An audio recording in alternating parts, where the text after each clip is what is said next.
Hello everyone and welcome to Co-Parenting 101 today.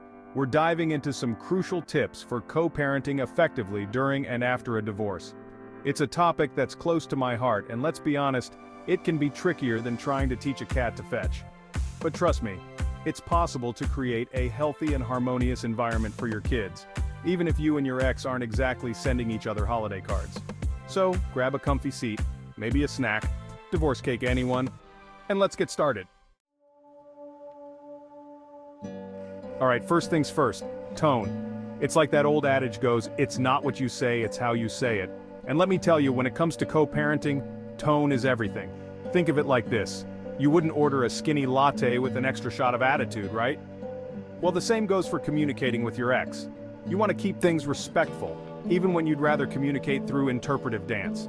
Avoid using profanity or raising your voice, no matter how tempting it may seem. Remember, you're setting an example for your kids, and trust me, they're watching and learning. Think of it like this. You're both on the same team, even if you're wearing different uniforms. Your goal is to create a stable and loving environment for your children, and that starts with treating each other with basic human decency.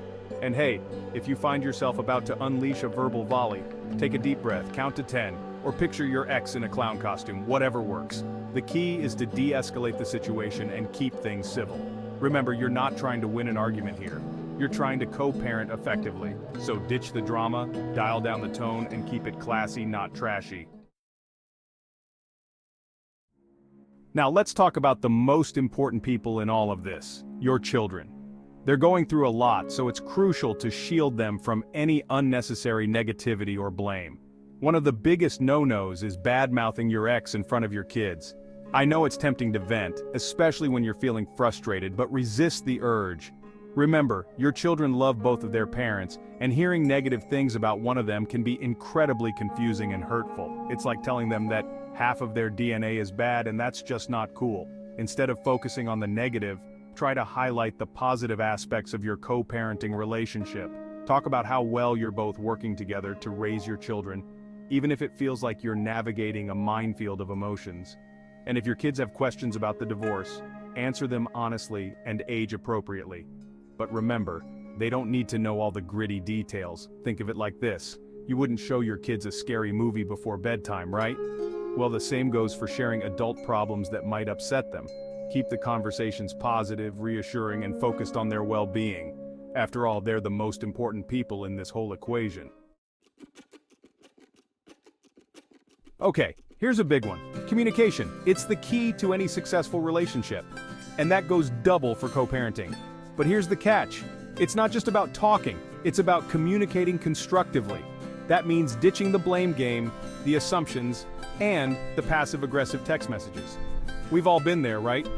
Instead, focus on clear, direct, and respectful communication. If you have a concern, address it directly with your ex, but avoid accusatory language.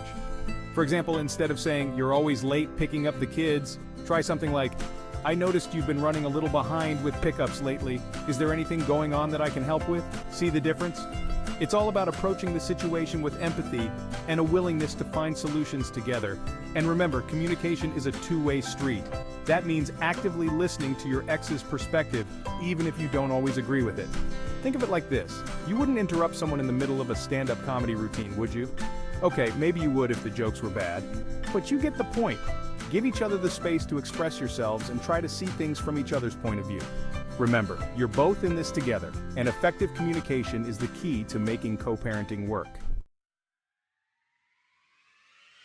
Remember, effective co-parenting is all about respect and communication. You've got this. It's like learning to ride a bike. It might be a little bumpy at first, but with practice and patience, you'll find your balance. And hey, even if you fall off a few times, metaphorically speaking of course, aliyah it, just dust yourself off and try again. You're doing great.